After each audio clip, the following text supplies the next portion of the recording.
Le gouvernement tient à porter à la connaissance du public que notre ville de Kinshasa, sur ces 3 sites, a subi une attaque terroriste par un groupe terroriste non encore identifié, un groupe inconnu, qui s'en est pris aux éléments des forces de sécurité chargés de la protection de ces 3 sites qui sont des sites stratégiques.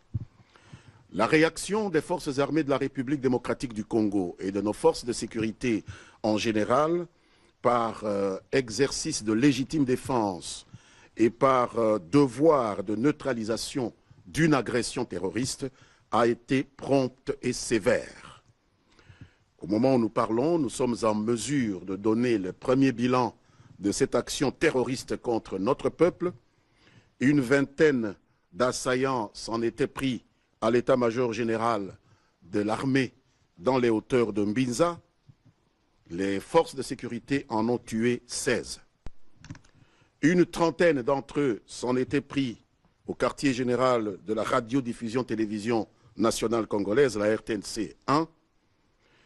8 d'entre eux ont été tués et 3 capturés. Une vingtaine encore s'en étaient pris à l'aéroport international de Njili. La moitié, c'est-à-dire 10, a été tuée. Ce n'est pas de gaieté de cœur qu'il a fallu que les forces armées exercent leur devoir et protègent des sites stratégiques qui procèdent de la sécurité nationale. Le gouvernement tient à féliciter une fois de plus les forces armées de la République démocratique du Congo et d'une manière générale toutes les forces de sécurité qui ont coopéré avec les forces armées de la République.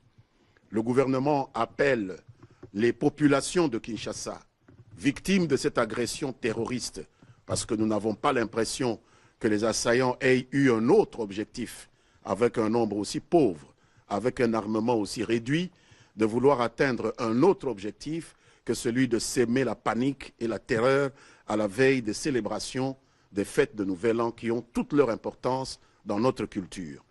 J'invite donc au nom du gouvernement les populations de Kinshasa à vaquer normalement à leurs occupations, à faire échec à l'objectif de cette agression qui a été un objectif de terroriser la population. Si la population montre qu'elle n'est pas terrorisée, elle dissuadera d'autant d'autres aventuriers de venir faire couler le sang d'innocents dans notre pays. Les populations sont invitées donc à vaquer normalement à leurs occupations, à préparer les festivités de fin d'année. Des mesures de sécurité ont été renforcées, que cela ne fasse craindre personne. Il s'agit de mesures prises dans l'intérêt bien compris des populations congolaises que le gouvernement, l'État et les structures de l'État comme l'armée et la police ont le devoir de préserver à tout prix. Je vous remercie pour votre aimable attention.